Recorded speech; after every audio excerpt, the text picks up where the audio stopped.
केजरीवाल के खिलाफ कोई ठोस सबूत नहीं, सुप्रीम कोर्ट में अभिषेक मनु सिंघवी की दलील। नमस्कार, मैं हूं रचना सिमवाल। सुप्रीम कोर्ट में लगातार दूसरे दिन दिल्ली के मुख्यमंत्री अरविंद केजरीवाल की ओर से दायर याचिका पर सुनवाई हुई। सुनवाई के दूसरे दिन दिल्ली सीएम की ओर से अभिषेक मनु सिंघवी ने दलीलें पेश की। सिंघवी ने दिल्ली शराब घोटाले से जुड़े मनी लॉन्ड्रिंग मामले में गवाहों के बयान की विश्वसनीयता पर सवाल खड़ा किया। उन्होंने कहा कि मंगोटा श्रीनिवासुलु रेड्डी पर दबाव बनाया गया कि वो केजरीवाल के खिलाफ बयान दे ताकि इसके एवज में वो अपने बेटे राघव को जमानत दिला सके। दिल्ली शराब घोटाले मामले में राघव को पिछले साल 11 फरवरी को गिरफ्तार किया गया था।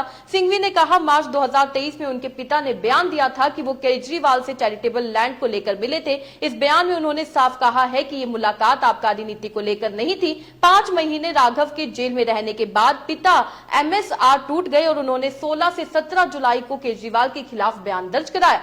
सिंघवी की दलील केजरीवाल के खिलाफ ठोस तथ्य नहीं। जी हां, सिंघवी ने दलील दी कि MSR के बयान के अगले ही दिन राघव को जमानत मिल गई। ईडी ने जमानत अर्जी का विरोध भी नहीं किया। जिन बयानों के आधार पर केजरीवाल की गिरफ्तारी हुई है उनमें भी दिल्ली के मुख्यमंत्री के खिलाफ कोई ठोस तथ्य नहीं है। ये बयान सुनी सुनाई बातों पर आधारित है। न्यायमूर्ति संजीव खन्ना और न्यायमूर्ति दीपांकर दत्ता की पीठ ने केजरीवाल की ओर से पेश हुए वरिष्ठ अधिवक्ता अभिषेक सिंघवी से कई सवाल पूछे और कहा कि आम आदमी पार्टी के नेता ने अधीनस्थ अदालत में जमानत याचिका दायर क्यों नहीं की। पीठ ने कहा, क्या आप यह कहकर अपनी ही बात का खंडन नहीं कर रहे हैं कि न्यायालय ने पूछा कि यदि केजरीवाल समन पर उपस्थित नहीं होते हैं तो जांच अधिकारी क्या करेंगे। सिंघवी ने कहा कि मेरा कहना है कि अन्य सामग्रियां भी मेरे अपराध को स्थापित नहीं करती। ईडी मुझे गिरफ्तार करने मेरे घर आई थी तो फिर ईडी मेरे घर पर धारा 50 के तहत मेरा बयान क्यों नहीं दर्ज कर सकती। पीठ प्रवर्तन निदेशालय द्वारा केजरीवाल की गिरफ्तारी को चुनौती देने वाली उनकी याचिका पर सुनवाई कर रही है।